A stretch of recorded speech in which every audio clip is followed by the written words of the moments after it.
big game hunting. Major fin threat joins the targeted ransomware as a service scene via a Valak partnership. I'm not gonna lie, there's a lot of keywords inside of there that are meant to probably trigger your malware detection system, if you weren't noticing. But the one that caught me was big game hunting. No, I'm excited about this one. I've done a lot of financially motivated crime investigations in my time.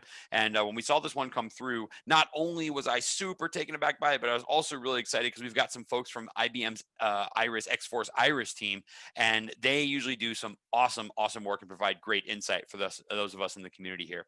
So without further delay, John Dwyer, Christopher Kiefer, are you with us? Yep.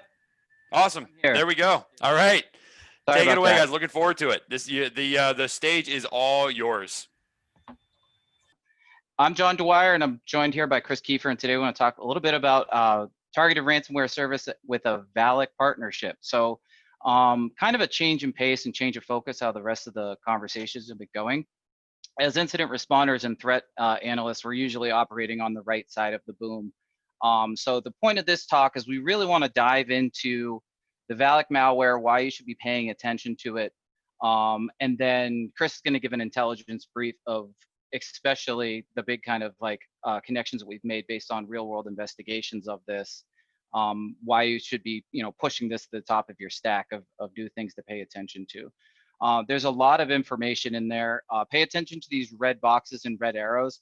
I didn't want to leave anything out that would be great for threat hunters and defenders as parts of like potentially pieces of signal you could pick out of the noise to detect this type of threat.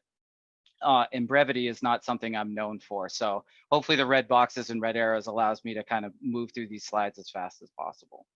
Okay, so what is Valak? So if you're not familiar with it, Valak is kind of relatively new to the commodity malware, and definitely within the last 6 months, we've seen it ramp up as far as amount of infections and capability.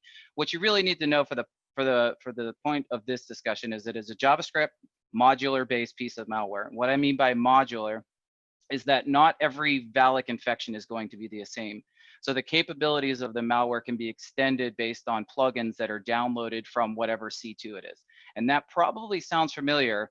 And it also should make that immediate connection, because if you think back 2018, 2019, when TrickBot really hit the scene in the ransomware as a service, it also adopted that architecture in which, depending on what system was infected, particular modules would be pushed down depending on how important that system was.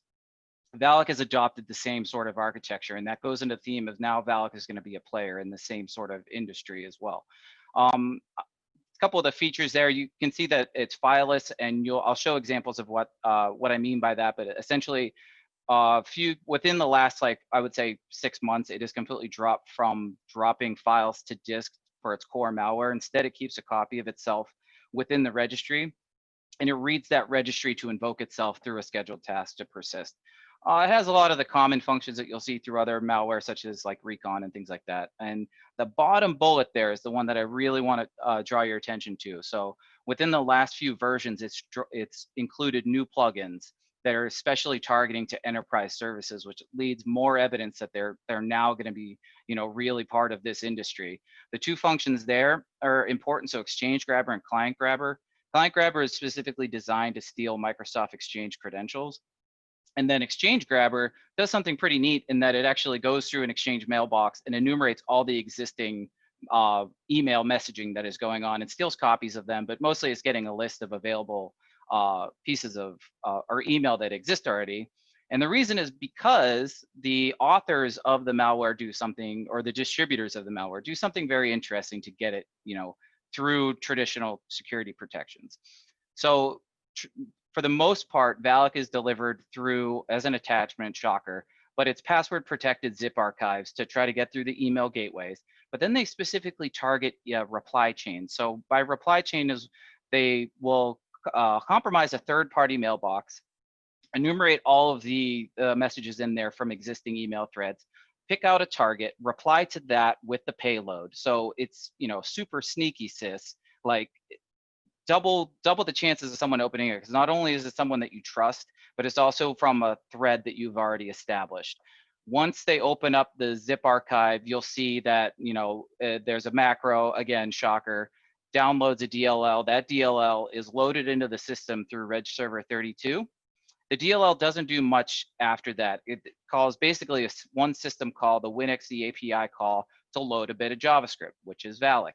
And once Valak gets on there, there's only one function that happens by default. So that is that initial request function. And through there, it does a few other things as far as recon and checking itself in and things like that. But the two important things as far as point of this discussion, it creates 2 GET requests. And the GET requests are to download a file called project.aspx and a.aspx. And those hit the disk as project and a.htm. Okay, so I'm not going to dive too far into the inner workings of most of Valak. Actually, if you want to take like a mental note, Cyber our friends over there did a really good write-up of every single function within Valak. You can just Google Valak malware. I think it's the first result, but you can give that a read and should give it a read so you understand the malware and how it's going to work. Okay, so now that we understand what Valak is, how machines get infected with Valak, I want to walk through a case study based on investigations that we have done associated with this malware, in particular with the Soda Nikibi ransomware. And again, stick around for the end because Chris is going to tell you why you need to specifically pay attention to this partnership. Okay, so stage 1, and as you're going to notice in the top left here, these are going to walk us through 5 different stages, and I broke these up by stages. Every time that there is a pivot in tools or techniques is going to be a new stage, and that's going to be important to remember. Keep that in the back of your mind as you see this evolve. Think about why would techniques or tools change. Okay, so here's our evidence on this machine that got infected by Valak. In the middle there, you'll see that we have an email there that has, here's the password to my password protected zip archive with our malware. This is an existing chain from a credit application that happened 4 or 5 months ago. Within there, there's our macro. There's a lot of obfuscated code, but that doesn't really do much other than download and invoke that Reg Server 32 command to load the DLL.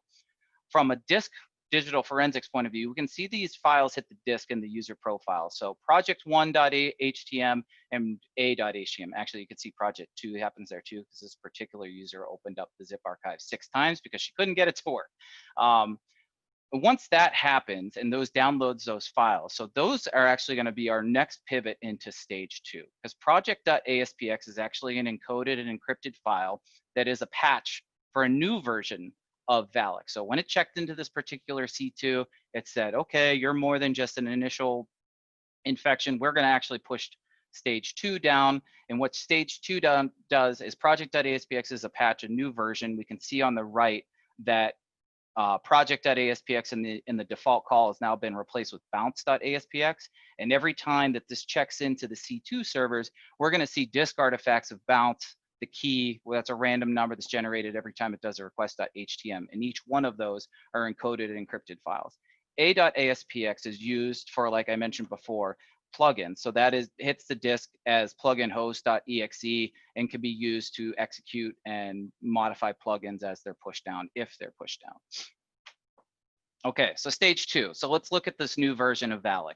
It does a whole bunch of other things. It adds multiple different functions, and they're not really important for the purpose of this discussion. You could read about them on the interwebs.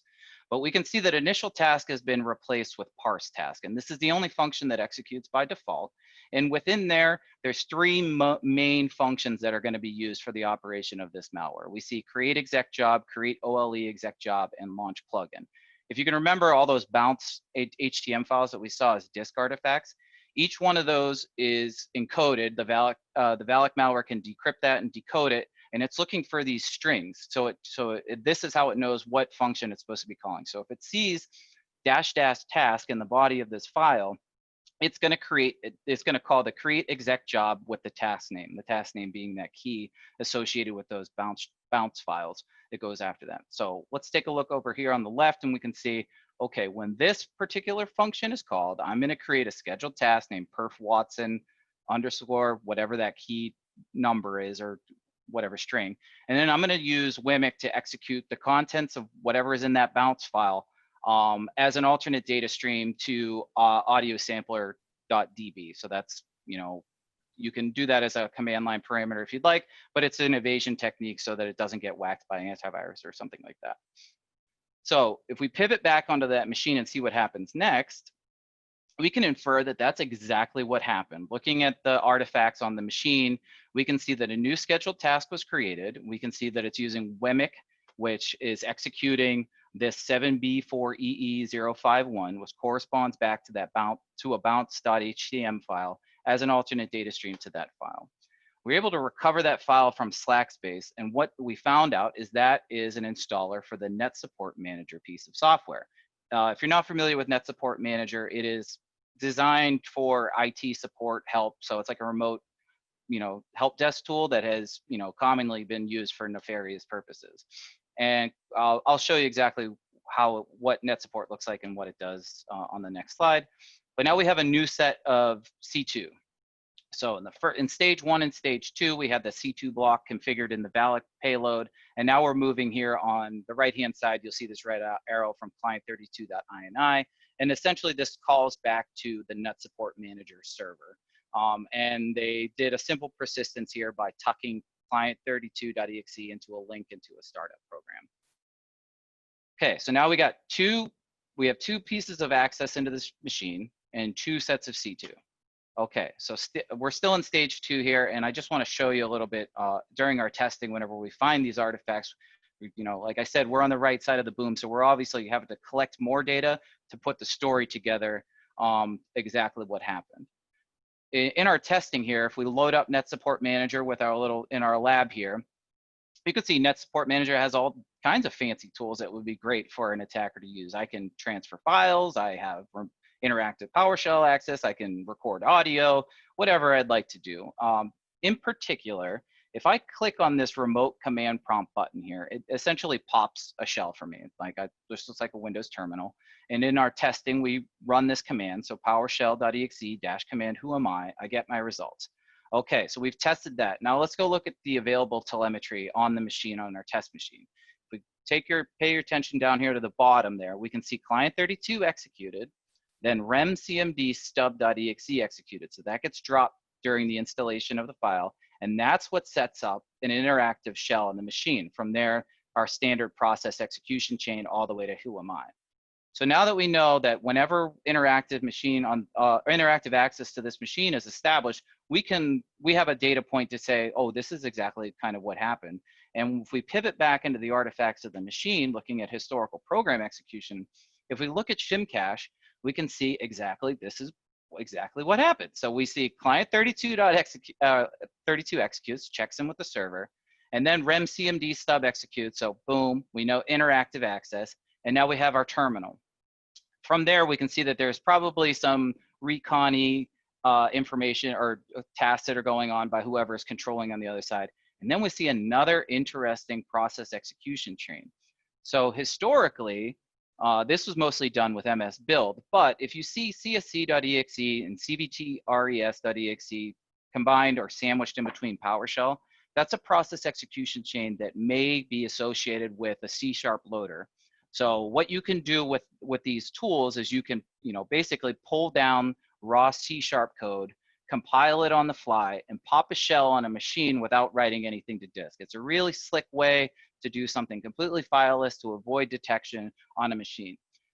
When I saw this initially, I was like, well, this is interesting, right? Because we're always waiting for PowerShell to PowerShell has entered the game. We're always waiting for it to happen because it's so ubiquitous now. But it's also, they already have PowerShell remote access on this machine through NetSupport Manager. So this is a pivot to now, are we going to use PowerShell? And if we go back to the machine that we're analyzing here, we can say that's exactly what happened. PowerShell is now going to be what's going on. Artifacts on the machine that we can tie back to put this all together, we can see for the first time ever on the history of the event logs on this machine, we have a PowerShell remoting session established, and that can be determined by the host name in the PowerShell Windows event logs of server remote host. Additionally, with Windows remote management service being configured and listening to anything. Additionally, from a digital forensic point of view, if you guys remember back from your forensics training, these registry keys were set. So these tracing things, registry keys, whenever they're set, these get written to the first time a binary downloads something from a network location. And these timestamps on these 3 artifacts all correlate to the same time. So we know that PowerShell remoting was being used. We know that they likely enabled Windows Remote Management to enable PowerShell remoting. And then PowerShell downloaded something for the first time ever when this happened. So that's weird. And so okay, so PowerShell is definitely be used. And then we pivot again. Because the next thing that happens on this machine, in the middle of your screen there, you'll see that there's an AD recon report file that's written to disk under the domain administrator profile. So two interesting points there. One, they've leveled up to domain admin. So sometime whenever they went to interactive PowerShell access, they were able to level up their creds. The second thing is they are interested to see what else is operating in this environment. If you're not familiar with AD Recon, it's a very awesome tool that I can't remember the author's name, but it's on GitHub. Whoever your name is, great job. If you run that, it's just a PowerShell script, it'll create a very easily navigatable Excel spreadsheet of all the Active Directory information within a domain. So all the users, all the computers, all the OUs, all the group policy objects, all of the trust, everything like that will be nice in an orderly thing that you can click through with tabs and shortcuts. It's an excellent tool. Additionally to that, another point of detection here is, this is a low signal to noise ratio for threat hunters or detection out there. But if you see a scheduled task or services that's referencing something running out of system apps, that's probably something that you want to pay attention to. So we're going to dive into that as well a little bit. Following the timeline of events, we can see that PowerShell is still going to be used because finally, they've been on this machine for days now. They finally do their first bit of interactive lateral movement. And it's interesting because they chose, it was after they got that AD Recon report, they chose a specific target. And I want to keep that in mind as we go through this, go through the rest of these slides. We can see in the bottom right-hand corner there's our Klingon blob of PowerShell. When we decode that, it looks like a Cobalt Strike SMB beacon. It could be a few other things, but when you get that name pipe status underscore and then identifier name, that's likely going to be Cobalt Strike SMB beacons. If you're not familiar with that, it's a great tool that essentially allows you to proxy command and control traffic through another machine. So you don't have to pop two beacons. You can just execute commands through SMB to another. So PowerShell seems to be the way to go. Okay, that seems to be the way that's going to happen.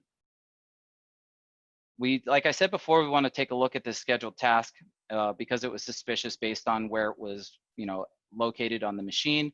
We take a look at that, and it's actually a PowerShell script, which is probably, not often we see actual scripts written to disk now for persistence evil. But in this case, it makes sense when we got to dive in to see exactly how this Klingon blob works. So what this thing does is it actually has a DLL that's packed inside this code. It unpacks that and then injects that DLL into the PowerShell.exe process that launched the script. And whenever that happens, it beacons out to yet another C2 address and opens up multiple name pipes looking for more commands. So that's interesting because if you're keeping track at home, this is our third backdoor and our third set of C2. And now we've moved to our third set of tools and our third set of tactics. So at this point, things starting to get really interesting because now this potentially an indication of sold access. Once Valak got access to an enterprise machine, was it given to someone else and then given to someone else? Because it was, interesting to maybe someone could, squeeze some shekels out of this computer. I'm not sure. Okay, but then we go to stage 4 and we have pivoted again. And this is, again, another interesting data point. The first thing that we have on the timeline of this new machine, so like I said, they targeted one particular machine to do lateral movement to, and I'm going to explain why we think they did that in a couple seconds here. So the first thing that happens here is that Plink gets dropped on the box. Actually, let me sidebar this for a little bit. Nothing has devised our team more. There's been no diversive subject more than whether or not this tool is named Plink or P-Link. So if you follow up with us in the Slack channel, let me know if you're team Plink or team P-Link, because I would love to tell my boss that he is wrong. So this is something that we kind of look for is whenever Plink gets dropped into random directories on a machine, because if you're not familiar with it, that is basically the command line interpreter for PuTTY. So it does SSH and does a bunch of other things. One of the interesting things that attackers use it for is you can set up some local port forwarding, and you can actually tunnel RDP traffic over SSH or whatever port you really want to do. And a signal for that, in the middle, right underneath Plink there, you see those two red boxes. That's an event 4624, and we see that it's a logon type 10, so terminal server access. And then the source network address is 127.0.0.1. You may also see this as local host, but that event log in conjunction with Plink is good evidence that they're tunneling RDP traffic. But they already had PowerShell access. They already had a backdoor access to this machine. And why did they need to move into GUI-based access?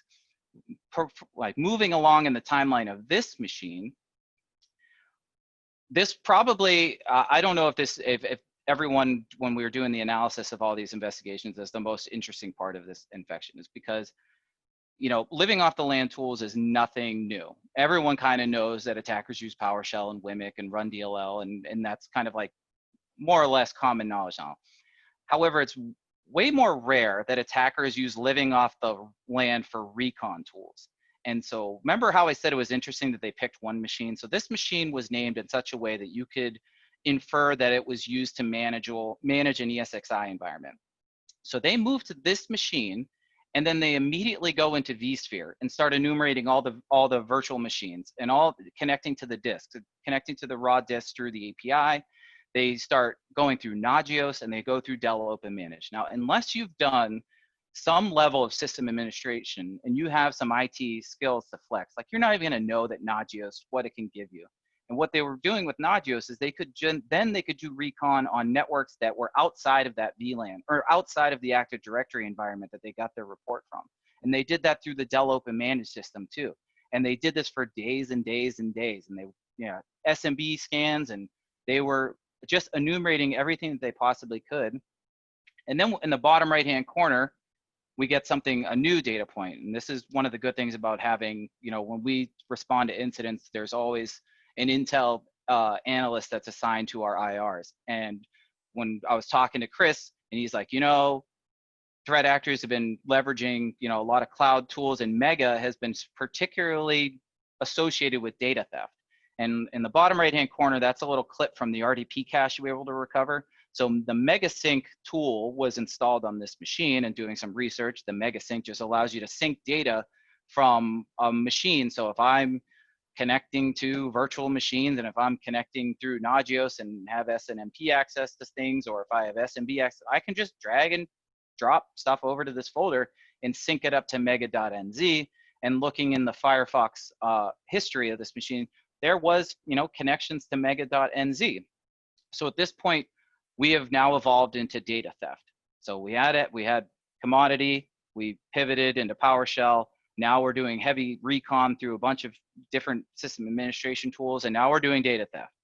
Okay, and then suddenly it stops. Like the timeline, I can remember the guy talking to me, he's like, it's pages and pages and pages of this, and then it just stops. And it stops immediately whenever they stage the ransomware on the domain controller on the machine. And then again, they start to flex their IT skills. So on the top screen cap there, you can see that the group policy modules for PowerShell were loaded. And what they knew to do is they created a new group policy object. And they also knew to link it at the root of the domain and mark it as enforced so that they could bypass any sort of inheritance problems. And what this group policy object did was disable Windows Defender, disable the firewall, and enable Windows Remote Manage to listen for connections from anything.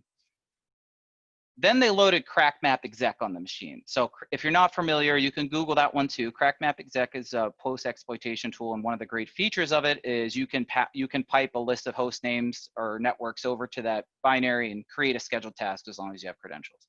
I thought this was very interesting because they did have domain admin rights. They showed that they knew how to use group policy. This was a Windows 2008 R2 domain. And I think, this is just me speculating here, but I think that they knew that group policy preferences on a 2008 functional level are unreliable at best. And so they decided to pivot to something else because they wanted to make sure that they would have the effect. So they did this, they pushed this out to all these machines, and we were able to recover some of that, and essentially they did a GP update force to make sure it's gonna pull down that group policy. So nothing will get in the way because, as you can expect, boom goes dynamite. This is crackmap exec passing all of these networks. So if you can see all these different networks, all these /24s, these networks weren't of the direct access, so of the purview of that machine, unless you would have done the reconnaissance through Nagios. So if you were just going based on the Active Directory available subnets, like you wouldn't have known that some of these IP ranges are out there. So it really showed that they knew what they were doing. And we were able to recover this batch file that essentially says, you know, piping in there, they changed the domain admin profile, tell it, run this ransomware as soon as you can, and then everything gets boned. Okay, again, I know I went really fast here, but you know, there's only so much time and I'm a talker. But so if you are a responder or a threat hunter, here's my bit of soapbox here. I cannot recommend doing something like this enough. So whenever you have evidence that you've either gotten through an investigation or you're threat hunting, is that leverage, you know, a graphic tool like this to build out each one of the points in which the attacker has an activity and each one of the stages in which a tool and a technique has changed. Because if we go through this, each one of these boxes is a potential for detection before we get to the right-hand side of the boom in stage 5. And not only do we have like all kinds of, you know, compromised machines, but now everything's encrypted as well. So everything that's going on in here, we really need to assess this against our available telemetry and say, okay, we have all these data points. Where are we missing data from? And let me tie this back to a tool set. And if I don't have that telemetry, I need to mark that as a gap and then develop a threat hunting process around that. So that's my bit of soapbox. And I'm not gonna take any questions now for this because I wanna give Chris enough time to talk through his piece.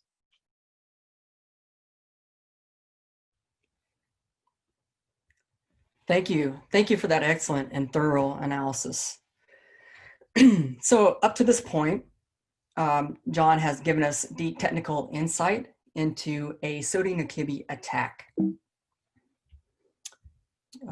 I need control. There we go. All right. But now what I'd like to do is shift gears and zoom out a little bit and provide some threat intelligence that will complement and complete our picture of this Sodi-Nukibi criminal business. During the next few slides, I'll present information that aims to answer questions about,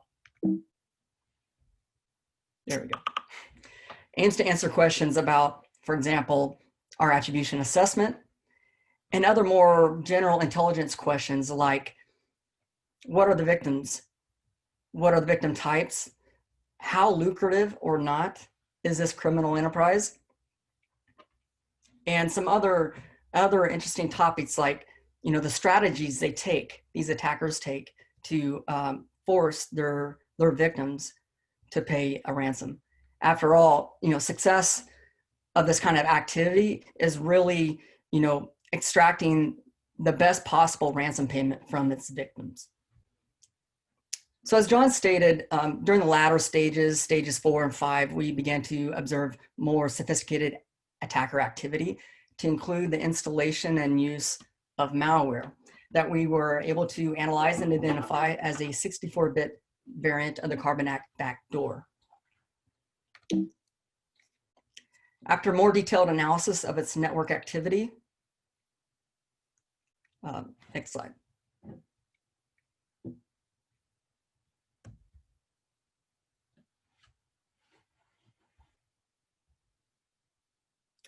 After a more detailed analysis of its C2 activity and other factors, we arrived at the assessment that this attack, the Sodi-Nukibi attack, was likely attributable to the threat group that we identify as ITG-14. Now, to talk about how we arrived at that assessment, let me just briefly mention a colleague of mine, Ula Valadson. He is the subject matter expert for ITG-14. And he observed in December 2019 a Fortinet open source intelligence report in which Fortinet describes its discovery of a new loader it called BioLoad and believes to be exclusive to Fin7. And in that report, it also details how that loader loaded a new 64-bit variant of the Carbonac Backdoor. Now, fast forward to May 2020, our Sodi-Nukibi attack. The Carbonac Backdoor sample that we recovered and analyzed used a C2 IP address. That C2 IP address, we soon found out was also used by another unique piece of malware that Ula detected using his Yara's signature, he detected this sample, downloaded it, and confirmed that it was also, in fact, a 64-bit carbon backdoor. So for these reasons and others, we assessed that this attack was conducted by the Sodi Nukibi affiliate that we identify as ITG14, also known as Fin7. Next slide.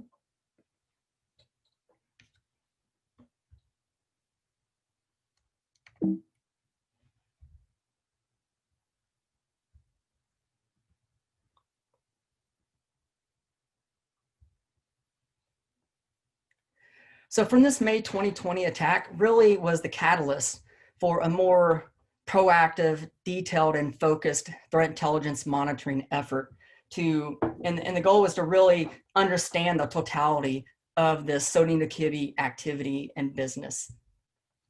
And we use multiple different sources for this intensified monitoring effort to include our own internal intelligence derived from other Sodi Nukibi investigations, as well as information derived from deep and dark web criminal communications monitoring, monitoring Sodi Nukibi's own hidden service website called the Happy Blog, and other various sources. And so the outcome of this really kind of helped us gain a better insight into this activity and understand, for example, victimology.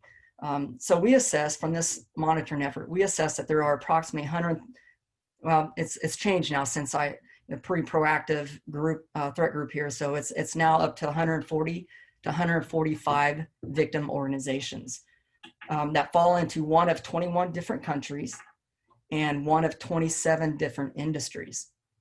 Of those 140, 145 victims, most by far and large belong to the United States, followed by a distant second and third, United Kingdom and Australia. Of the 135, 140 victims, most fall into, a high percentage fall into one of three industries: wholesale, professional services, and manufacturing. Next slide.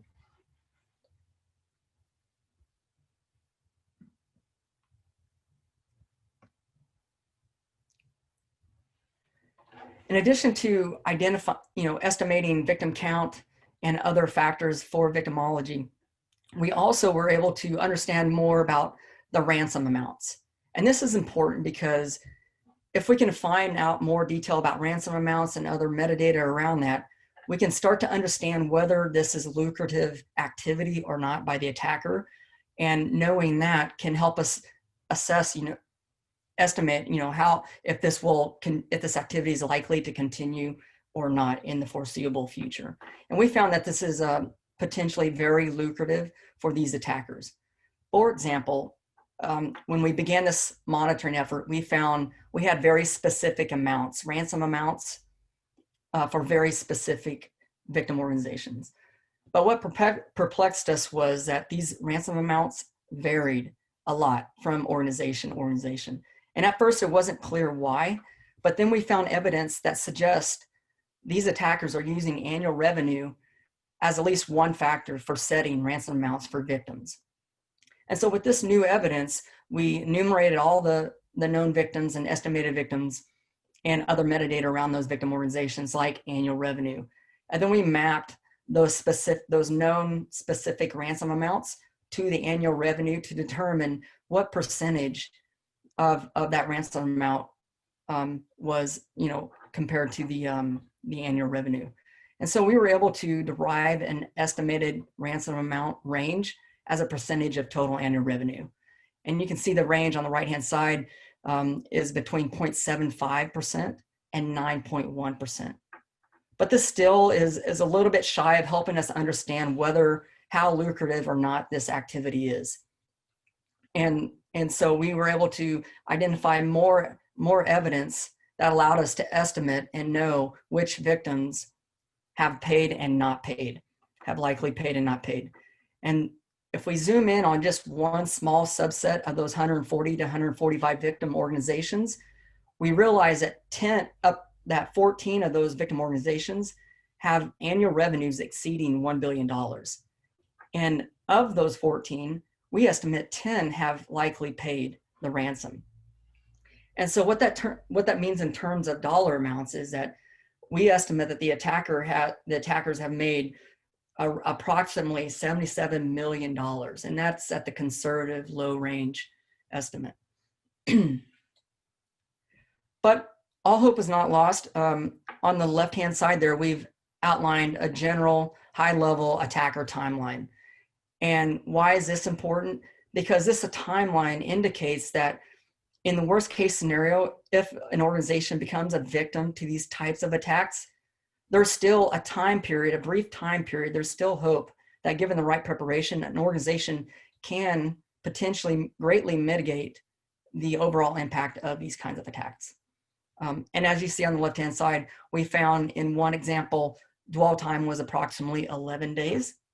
And of those 11 days, 9 days were spent conducting recon and other various activity.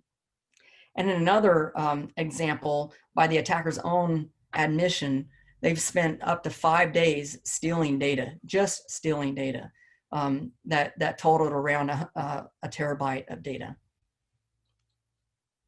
Next slide.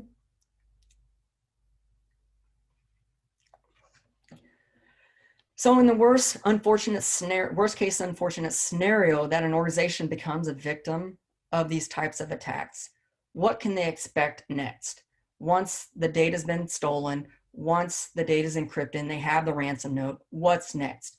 And what we found through our observations is that the attackers have a very progressive tactic of applying and reapplying pressure on the victim organization to pay.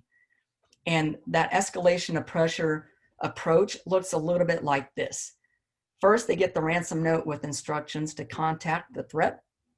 And when they do, they go to this hidden service website and get more instructions and more detail. And that detail includes things like the initial ransom amount and then the initial 7-day deadline. And then in those instructions, they also are told if they don't pay the ransom within the first 7 days, the ransom will double. So that's kind of the initial hint of escalation that the attacker plans to apply, escalation of pressure the attacker intends to apply on the victim organization. If the 7-day deadline expires and they haven't paid, then the ransom doubles. Again, more pressure on the victim. Victim organization still not compliant, then the next step of escalation occurs. The victim's name is listed on the attacker hidden website called the Happy Blog, along with a short friendly comment from the attacker. Something along the lines of, we have compromised your network. We suggest you contact us soon. If the victim is still not compliant after a short period of time, then you start to see more actions on the part, more aggressive actions on the part of the attacker. And that is the attacker will begin to, if it hasn't already done so, upload screenshots of data the attacker has allegedly stolen, along with other more specific and aggressive comments. For example, we've seen more aggressive comments like, in 3 days and each day after, if you do not pay, we will begin to leak your data. And sure enough, if you watch it, 2 things can happen. Either nothing else happens and the victim is completely removed, all mentions of the victim is completely removed from the blog, or you start to see data leaks. And those data leaks started out with those specific threats of releasing data where it has, data leak 1, data leak 2, data leak 3. And then after the 3rd day, the deadline passes, those placeholders become hot links to the data the attacker allegedly stole. And then if things progress really bad, it moves to the auction portion of the website. And from there, it looks very similar to the Happy Blog, where the victim's name is listed and a short description of the data that the attacker has allegedly stolen and is now listing for sale. And from here, 2 scenarios can happen. Either anonymous buyer, scenario 1, an anonymous buyer purchases the data and the auction closes, and that completes this whole attack process. In scenario 2, there is no buyer, the deadline expires, the deadline for the auction expires, and the attacker will presumably leak all the data it has for that victim organization. And even recently, we've seen one more element of pressure added to this. And that is, in addition to the final data leak, the attacker now is threatening to send the data to specific parties that the victim organization presumably would not want to have the data. Parties like regulators, competitors, and media. Next slide.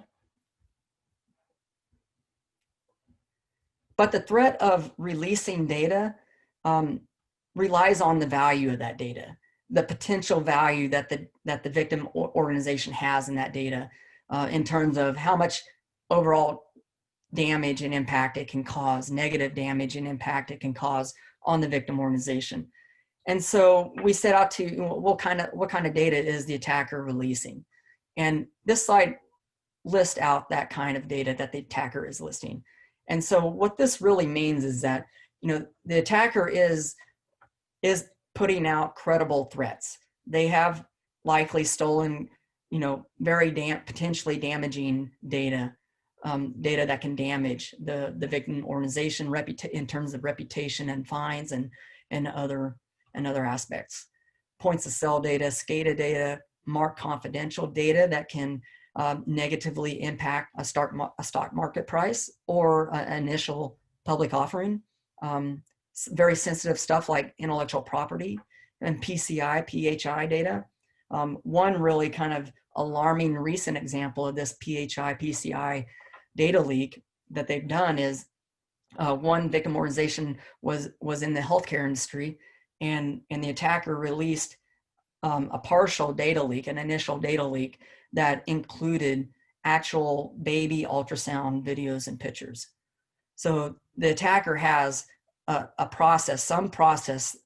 very effective process of examining bulk data in a way that they can identify very sensitive data of potential value for pressuring the victim organization to pay a ransom.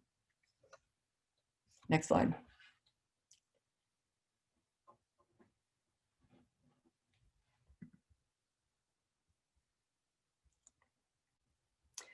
And so before I conclude the presentation, I'd like to just touch on a few other notable observations and trends. For example, the use and abuse of remote access software like AnyDesk and NetSupport Manager, and John touched on one of those. The use and abuse of legitimate cloud storage platforms to facilitate both the infill of attacker tooling and malware, and also facilitate the theft and exfiltration of victim organization data. Legitimate cloud storage platforms like Mega and SendSpace and Sync.com and PrivateLab.net, DropMeFiles.com, AnonFiles.com. And we've even identified some other interesting criminal partnerships. Services like bulk translation services that support a wide range of languages. And so we've found on the dark web these services being offered to multiple ransomware-as-a-service syndicates, if you will. And we believe that these services are one way these attackers are using to bulk review and analyze and find and identify data that they can use to pressure the victim organization to pay a ransom. Next slide.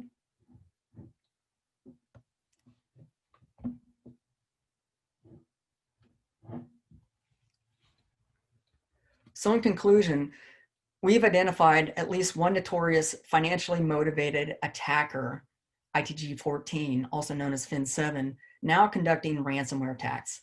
And why is this important? Because this indicates that a sophisticated financial threat that was once most known for targeting points of sale systems, most well known for targeting points of sale systems, is now also conducting ransomware attacks.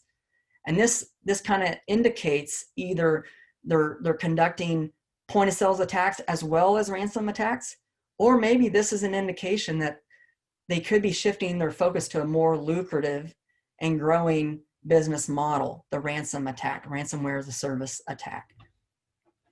And as John pointed out, these attacks are fast and they're interactive, but there's still time and there's still hope that, given the right preparations, using indicators like what John pointed out and patching vulnerabilities like those listed on the right-hand side here, securing and hardening remote access points like RDP.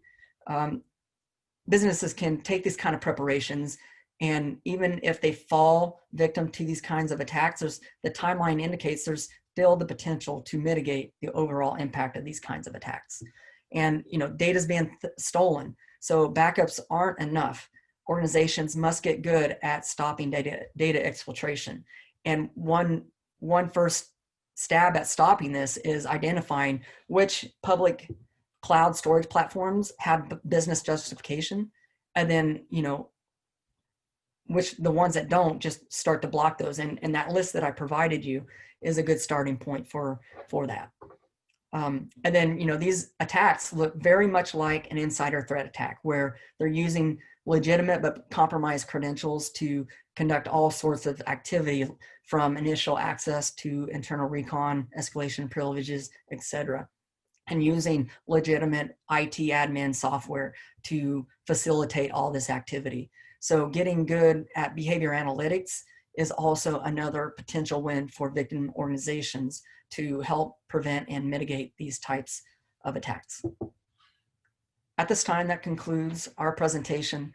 Thank you very much for giving us the opportunity to be here and present this to you, and to open the floor for questions and comments.